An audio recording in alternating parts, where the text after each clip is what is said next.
হিন্দু ভারত, জৈন ভারত, বৌদ্ধ ভারত, খ্রিস্টান ভারত, এতগুলো ভারতের মাঝখানে দাঁড়িয়ে আমি ফিরোজা, একটি ভারতীয় মেয়ে। আপনারা বলতে পারেন আমি কী দোষ করেছি? পৃথিবীর যে কোনো দেশে যে কোনো একটি মেয়ের মতো আমিও একজনকে ভালোবেসেছিলাম। প্রথম যেদিন ওর চোখে চোখ পড়েছিল আমার, আমি জানতাম না ওকে। বিকেলবেলায় কলেজ ক্যাম্পাসে যে আলো এসে পড়েছিল ওর চুলে, তার কোথাও লেখা ছিল না ওর ধর্ম। হিন্দু ভারত, জৈন ভারত, বৌদ্ধ ভারত, খ্রিস্টান ভারত। আপনারা বলতে পারেন আমি কী দোষ করেছি? আমি যেদিন হাতে মোমবাতি নিয়ে উঠে দাঁড়ালাম, আমি যেদিন বলে ফেললাম আমি শরিয়ত মানি না, আমি যেদিন বুঝিয়ে দিলাম ভারতবর্ষের মাটিকে মা বলে জানি, ভারতবর্ষের আকাশকে আকাশ, সেদিন থেকেই শুরু হলো অত্যাচার। হিন্দু ভারত, জৈন ভারত, বৌদ্ধ ভারত, খ্রিস্টান ভারত। আপনারা বলতে পারেন আমি কী দোষ করেছি? ছেলেটা তো আপনাদের, সে কী দোষ করল? আমাকে ভালোবাসাই তার দোষ? ছেলেটার বাড়িতে আপনারা ঢিল ছুড়লেন, পার্সেল করে ছেঁড়া চটি পাঠালেন, ওকে হাতে মেরে ভাতে মেরে বাড়ির দেওয়ালে বড় বড় করে লিখে দিলেন এসব চলবে না। লজ্জা করে না আপনাদের? আপনারা এগিয়ে থাকা মানুষ, MA pass, BA pass, doctor, engineer, আমলা, মাস্টার, আপনারা এই গণতন্ত্র নিয়ে ভাষণ দেন আর প্রয়োজন মতো গণতন্ত্রের টুটি চিপে ধরেন। ঠিক আপনাদের। আমি কি ছোটবেলায় ভোরের আলোয় সরস্বতী পুজোর ফল কাটিনি? আমি কি স্কুলের বারান্দায় বসে রাত জেগে আলপনা দিইনি? আমি কি পাশের বাড়ির হিন্দু বাবার জন্য রক্ত দিইনি? ওদের উঠোনে বসে ওদের ছেলেদের অ আ ক খ শেখাইনি? আমি আরবি শিখিনি, ফার্সি শিখিনি, উর্দু শিখিনি। বাংলাই আমার ভাষা।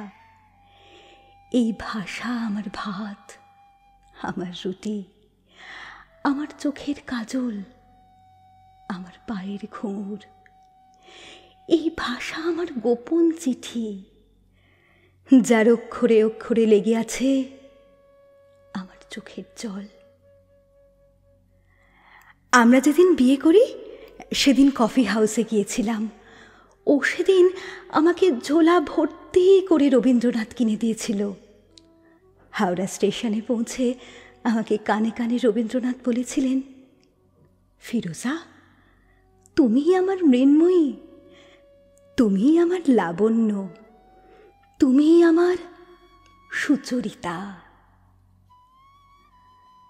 সেদিন রাত্রে কি হয়েছিল আমি জানি না।